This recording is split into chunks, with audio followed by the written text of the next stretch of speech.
안녕하세요. 알파울입니다. 오늘은 기업의 대표적인 가치 평가 방법이죠. 퍼라고도 불리는 PER에 대해서 소개해 드리도록 하겠습니다. 먼저 PER이 뭔지 간단하게 설명을 드리도록 하겠습니다. PER은 한국어로 주가 수익 비율이라고 하는데요. 시가총액을 순이익으로 나눈 값을 뜻합니다. 이때 시가총액은 주가 곱하기 주식 수를 뜻하고요. 순이익은 이제 기업이 예를 들어서 반도체 회사가 있었다고 칩시다. 그럼 그 반도체 회사가 반도체를 잘 팔아서 이만큼 수익이 났어요. 매출이 났단 말이에요. 근데 이 매출이 그냥 났나? 그게 아니죠. 회사를 운영하기 위해서는 이걸 팔아야 되니까 인건비도 들 것이고, 공장을 돌리려면 전기세, 그리고 그 재료, 만약에 공장을 짓는다고 돈을 빌렸으면 이자를 내야 될 수도 있고, 이런 갖가지 지출할 것들을 다 제한, 그 순수익을 뜻합니다. 그래서 PER은 시가총액을 순수익으로 나눈 것인데, 순이익으로 나눈 것인데, 이게 뭘 뜻하는데? 라고 의문을 가지신다면 잠깐만 기다려주세요. 왜냐하면 EPS가 남았거든요. EPS는 주당 순이익을 뜻하는데요. 말 그대로 주당, 한 주당 가져가는 순이익이 얼만지를 나타내는 거예요. 그래서 당기 순이익이라고 하죠. 수익이 나왔으면, 이 순이익이 났으면 그거를 주식수로 나눈 것을 EPS라고 합니다. 이때 눈치가 빠르신 분들은 이미 눈치채셨을 것 같은데, 아까 그 PER 계산한 식의 시가총액이 있었죠. 시가총액은 주식수 곱하기 주가라고 했잖아요. 이때 주식수가 겹치니까 EPS를 여기다가 대입을 하는 거예요. 그래서 대입을 해서 이렇게 약분을 샥샥 하면은 PER은 주가 나누기 EPS, 주당 순이익이 됩니다. 그럼 이건 뭘 뜻하는 건데? 라고 또 의문을 가지실 것 같아요. 한 번만 다시 생각해보면 PER은 총 진짜 버는 그 순이익 대비 주가가 얼만큼 뻥튀기 됐는지, 그걸 나타내주는 지표구나 라는 것을 알 수 있을 것입니다. 거기에다가 추가로 EPS는 한 주당 순이익이 얼만지를 알려주는 값이고요. 보편적으로 PER이 낮다는 건 저평가되었다고, 높다는 건 고평가되었다고 많이들 말하는데요. 이렇게 공식적으로 외우려면 너무 어렵잖아요. 한 번만 다시 생각해보면 외울 필요가 없어요. 자, PER이 낮다는 건 뭘까요? 이렇게 이만큼 내가 순수익을 버는데, 그거 대비 주가가 낮다는 뜻이죠. 그만큼 저평가되었다는 뜻입니다. 반대로 PER이 높다는 건 뭘까요? 내가 돈은 이만큼 버는데 그거 대비 주가가 몇 배로 뻥튀기가 되었다. 상대적으로 높게 평가가 되어 있다. 이걸 뜻하죠. 그러니까 당연히 고평가된 기업이라고 많이들 말을 하게 되는 거죠. 이건 물론 나중에도 언급드리겠지만 산업군 뿐만 아니라 여러 가지 변수에 따라서 그 값이 절대적인 값이 아닙니다. 그래서 나중에 이거 주의하셔서 볼 필요가 있다는 점 알아두시면 좋을 것 같습니다. 그럼 PER이 높으면 무조건 고평가된 기업인가요? 라고 궁금할 사람이 있을 것 같아요. 그쵸? 일단 대답을 말하자면 아닙니다. 물론 고평가된 기업일 수도 있어요. 첫 번째, 고평가된 기업일 수 있습니다.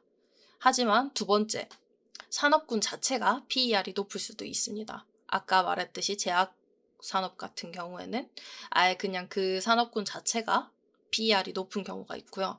세 번째, 시장에서 투자자들의 관심을 많이 받은 기업이다 라고 해석이 될 수도 있습니다. 이 PER이 높다는 거는 상대적으로 주가가 많이 뻥튀기가 되어 있다는 뜻인데, 그 말은 뭘까요? 사고 싶은 사람이 많았다 이거죠. 이 기업의 성장 가능성이 너무 뛰어나다고 시장에서 판단을 했기 때문에 사고 싶은 투자자들이 많다는 것을 의미합니다. 그래서 무조건적으로 너무 고평가돼서 못 사겠어 라고 생각할 필요는 없다는 거죠. 반대로 PER이 낮으면 무조건 저평가된 기업일까요? 아닐 수 있다는 점 알아두셔야 된다는 겁니다. 그 이유는 아예 시장에서 관심을 못 받은 경우일 수도 있어요.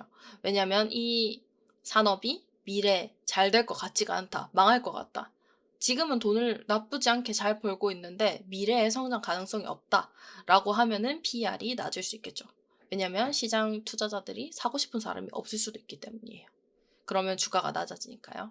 그러니까 이 점까지 같이 챙겨서 투자하는데 주의를 하셔야 된다는 점 알아두시면 좋을 것 같습니다.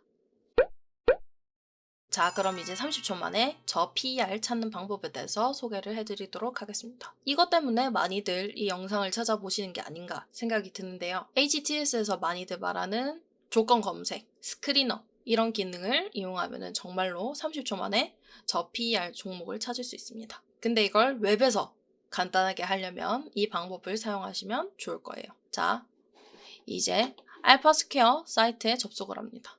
알파스퀘어는 밑에 링크를 달아두도록 할 테니까 한번 필요하신 분들은 이용하시면 좋을 것 같습니다. 자, 이제 알파스퀘어 사이트에 들어와서 로그인을 했다. 그러면 이제 세 번째 탭을 들어갑니다. 이 세 번째 탭을 들어가면 종목 발굴이라는 탭을 들어가면 이 테마 종목이 디폴트로 뜰 거예요. 근데 이거 패스하고 오늘은 종목 필터를 사용을 해볼 건데요. 이 종목 필터에다가 필터 추가를 누릅니다. 이 필터 추가해서 오늘 말해드린 PER을 선택을 합니다. 이때 오른쪽에 필터 설명이 있기 때문에 이게 뭔지 기억이 안 난다고 하면은 우측에 설명을 한번 보시면 좋을 것 같고요. 이용하는데 꿀팁을 좀 드리자면 이 필터 설명을 잘 읽어보면은 일반적인 수치, 기준값을 알 수 있다는 점 이용하시는데 도움되면 좋을 것 같습니다. 자, 그러면 적용 딱 누르면 이렇게 뜨죠. 떴을 때 선택을 해서 이렇게 간단하게 선택을 할 수도 있고, 그 다음 나는 좀 더 세부적으로 볼래 라고 생각을 한다면 입력을 누를 수 있어요. 입력해서 이렇게 누를 수 있다는 점. 저는 간단하게 아까 10 이하인 종목이 저 PER 종목이라고 했잖아요. 그러니까 이걸 선택을 하는데, 근데 0 이하인 거는 왜 선택을 안 하나요? 라고 물으면, 아까 PER은 어떻게 계산한다 했죠? PER은 주가를 순이익으로 나눈 거였죠. 근데 주가가 마이너스가 될 수가 있을까요? 없죠. 그럼 그 말은 순이익이 마이너스였다 이 말이에요. 그러니까 순이익이 마이너스니까 나는 1차적으로 이걸 필터링하고 보겠다. 그 생각으로 저는 0부터 10을 선택을 한 거죠. 내가 원한다면 입력해서 좀 더 세부적으로 이렇게 선택해서 볼 수도 있겠죠. 저는 이제 일반적으로 하는 방법을 소개해 드리는 거니까 일단 0부터 10을 누르고 바로 종목 추출을 누릅니다. 필터 목록을 생성하니까 뭐 이름 하나 정해줄까요? 저 PER 종목 이렇게 확인 누르면 바로 들어가겠죠. 이렇게 했고 종목도 나왔고 PER이 높은 순서로 됐네요. 근데 나는 저 PER 순으로 보고 싶어. 그러면 한 번 더 클릭하면은 낮은 순으로 쫙 보여줍니다.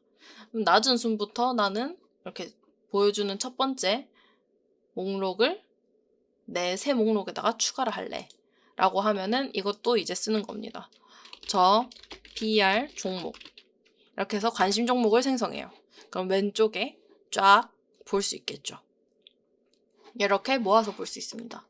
이것뿐만 아니라 1번, 2번, 3번 이렇게 왔다 갔다 하면서 내가 원하는 PER만 딱 뽑아가지고 관심 종목에다가 넣어놓고 볼 수 있겠죠.